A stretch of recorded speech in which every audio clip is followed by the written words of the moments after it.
양만재의 세상 읽기. 포항지역사회복지연구소 양만재 소장 나오셨습니다. 안녕하세요. 안녕하십니까. 네, 오늘은 구포항역 개발과 관련해서 인근 성매매 집결지 폐쇄 요구에 대해서 준비하셨죠? 예, 그렇습니다. 성매매 업소들이 모여있는 집결지, 흔히 말하는 집창촌이라고 불리는데요. 네. 이곳들이 이제 전국 각지에 있습니다. 포항만 있는 게 아니고요. 명칭이 또 다양하고요. 네. 주로 그 붉은 등을 켜고 영업해서 홍등가로 불리우고요. 유곽이라고도 합니다.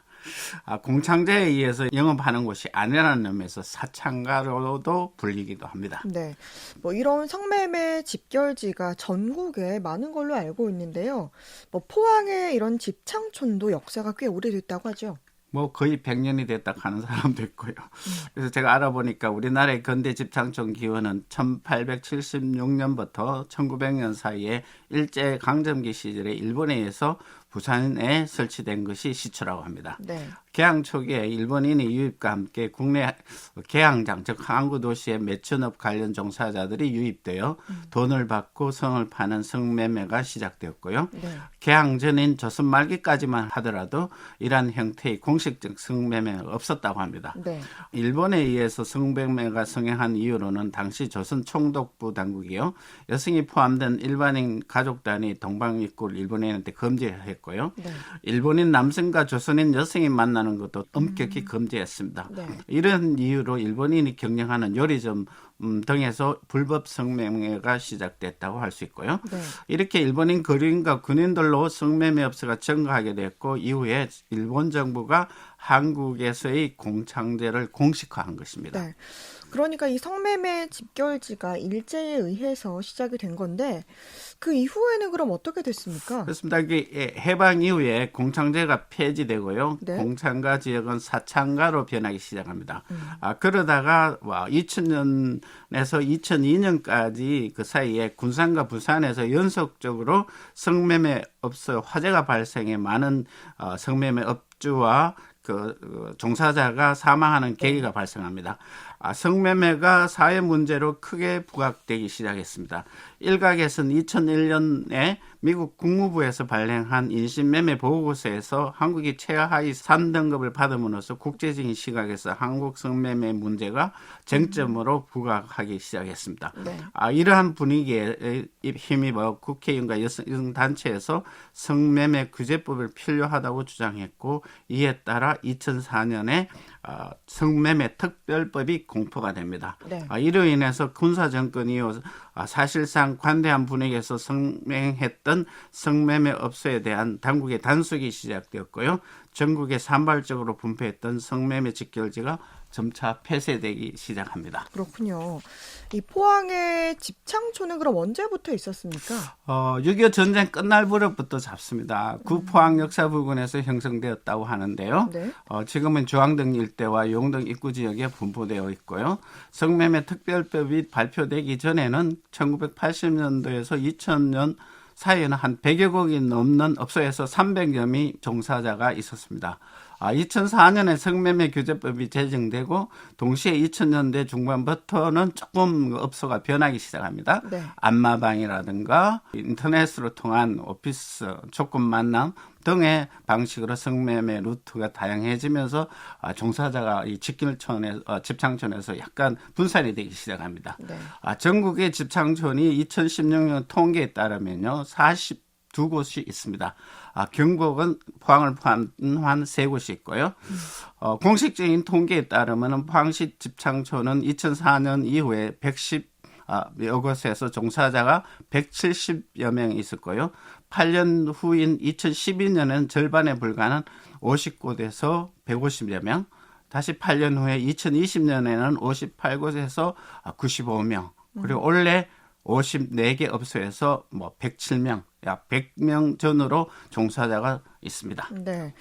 그런데 이 최근 포항의 성매매 집결지가 다시 주목받기 시작한 게 바로 구포항역의 개발이 본격화됐기 때문이죠. 그렇습니다. 포항시가 최근 구 포항역 일원의 사업 면적 27,700 제곱미터 구매 개발 사업을 진행하며 이곳에 69층이죠. 높이의 초고층 주상복합단지를 건설한다고 발표했습니다. 네. 문제는 이 사업 부지 인근에 집창촌이 자리 잡고 있다는 겁니다. 네. 개발 구역인 집창촌과 불과 한 300m 떨어져 있지 않아서 가족 단의 주거 공간과 각종 위락시설이 들어설 이곳에 도시개발 사업의 집창촌은 걸림돌이 될 수 있다는 거죠. 네. 그래서 이렇게 여성단체도 집창촌 폐쇄를 요구하고 났었고요. 지역 언론도 포항시가 개입해서 문제 해결해야 한다는 목소리를 내고 있습니다. 네. 이 포항도 집창촌이 다른 지역의 경우들처럼 도시개발 차원에서 문제가 제기됐었는데 그러면 다른 지역들은 어떻게 이 문제를 해결하고 있습니까? 전국 집창촌 지역들이 도시 재생 사업의 일환으로 기능 전환을 시도하고 있습니다. 네. 다양하게 변화를 시도하고 있는데요.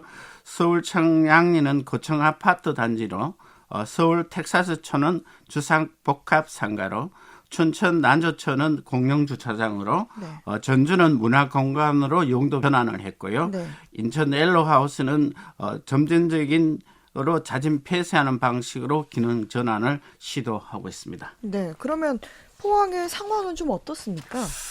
우선 포항 여성에서 이 성매매 직결지 폐쇄를 주장하면서 무엇보다도 폐쇄를 위한 계획을 단계적으로 수립하고 검찰, 경찰, 소방서, 세무서 그리고 시민단체 함께 논의할 수 있는 TP 타스크포스 팀이 구성이 필요하다고 하면서 전환을 위한 기구 창설을 주장했습니다. 네. 포항시는 집창촌 근접한 옛 포항역 2지구 개발에 앞에서도 언급했던 주상상가 아파트 69층짜리 천여 세대를 건립하겠다고 발표를 했습니다. 네. 이렇게 되면은 아파트 주민이 입주하게 될 경우에 집창촌도 따라 변할 것이라는 이야기가 나오고 있습니다. 또한 집창촌 지역 소유자들의 인식이 바뀔 수도 있고요. 이러한 변화는 현실에 따라 주민의 민원을 해결하기 위해서 어쩔 수 없이 개입할 수밖에 없다는 겁니다. 네. 집창촌 성매매 종사자들의 지원과 직업 전환에 필요한 조례 제정을 지금 준비하고 있습니다. 네. 이 다른 도시들의 사례를 통해 본 성매매 집결지 개발 방식을 좀 짚어본다면 어떨까요? 한 세 가지 방식으로 방향 설정을 할 수 있습니다. 네. 첫째는 흔히들 민간 주도형 시장, 흔히 민간 시장 주도형이라고 하는데요. 네. 경제적인 논리에 입각해서 시장 경제에 의해서 자연스럽게 진행되는 사례입니다. 도시재생 효과가 각 개인 혹은 민간단체 기업에서 개별적으로 시도해서 집창촌 스스로 이제 자진 폐쇄하게 하는 방식이 한 방식이 있고요. 두 번째는 주민 주도형입니다. 집창촌 지주나 혹은 인근 주민들이 중심이 돼서 자치회를 구성하고 이 조직과 전문가들이 협조해서 연계해서 아까 말하는 여성 단체가 제시했던 주민 주도형 도시재생 방식입니다. 네. 세 번째는 지자체 주도형인데요. 행정기관이 주도하고 주민 전문가들 연계해서 도시재생을 주도하는 방식인데요. 이 민간 주도형이나 주민 주도형이 불가할 경우에 어쩔 수 없이 자치단체가 개입하는 방식이라 할 수 있습니다. 한 세 가지 방식으로 기능 전환을 모색하고 있습니다. 네. 그러면 포항시는 어떤 방식을 취할까요? 제가 보기에는요, 여러 사람을 만났는데요.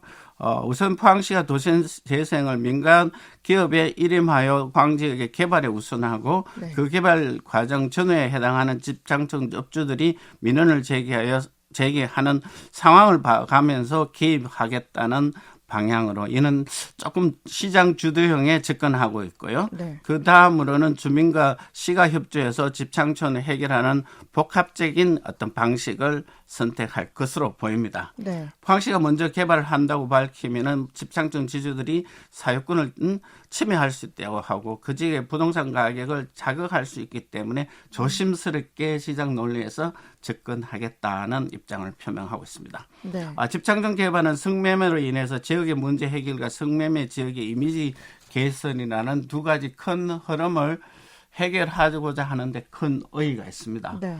집창촌에 관련된 주민과 지주 성매매 종사자, 여성단체, 포항시 등의 이해관계가 아주 깊이 관련된 사항이기 때문에 이들 단체와 시민 포항시가 지혜를 모아서 집창촌 도시 재생 사업을 새로운 모델로 창출하는 계기가 됐으면 하는 바람입니다. 네.